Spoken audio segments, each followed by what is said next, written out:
Hello, the one and only Xalaphonia here with another ARK Dossier. Today we're going to be going over the Gallimimus Evolvilax. Really, ARK Survival Evolved? You're gonna say Evolvilax as the secondary name? They're starting to lack a little bit of creativity with some of them, but at the same time some of them are very fun, so I have no problem with it. The Gallimimus was in the late Cretaceous period. It was definitely a herbivore, and it says it's very skittish, so this thing is gonna run from any battle it comes across. Which makes sense, because it's not really built for fighting. You can look at it now. It doesn't really have a lot of bulk to it. It looks like it has some vulnerabilities, and it's not a fighter at all. It is a sprinter. It will run away from battle and do it really well, and I think this game really took that. They made it one of the fastest things in the game, and I can't wait to actually ride one myself. Let's get into the dossier here. In the wild, when someone asks me what the fastest creature on the island is, Gallimimus is always a contender. Unlike the island's many armored animals, Gallimimus eschews strong defenses for the ability to outrun pretty much anything. A skittish herbivore, Gallimimus even looks nervous when eating in a perfectly clear meadow. Having no real way to harm predators, it simply runs away and uses its agility to stay safe.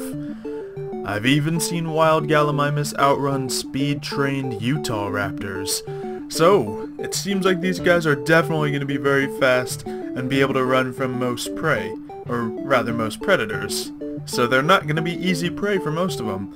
In the top left picture we see a T-Rex completely failing to catch a player on a Gallimimus, so that'll be very efficient. And in another sketch that we have, it shows a Gallimimus keeping up running away from some Carnotaurs. I think these guys will definitely be a great choice for people who want to move around quickly, not necessarily fight back, but get away from anything that'll become a danger to them. In the wild, these guys are probably not going to be your prey, especially not in the beginning of the game.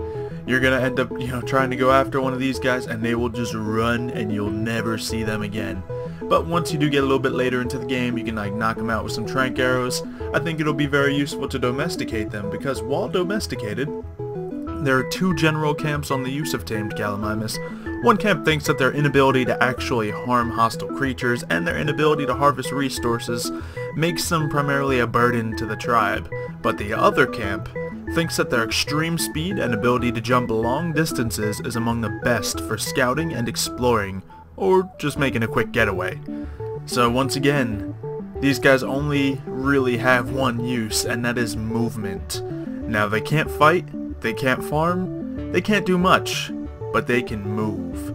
These guys will definitely be the quickest way to get from one island, or rather one side of the island to the other if you want to do any sort of racing. If you want to send a message to another tribe, you can take these guys out real quickly, and even if they come out on a pack of raptors trying to attack you, you might just get away, especially if you have this guy trained for speed.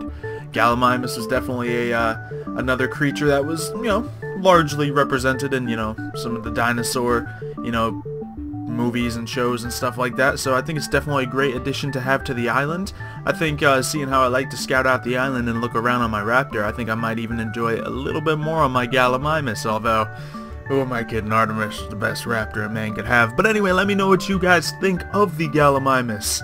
Leave a like if you have enjoyed the video, and I suppose I'll see you next time.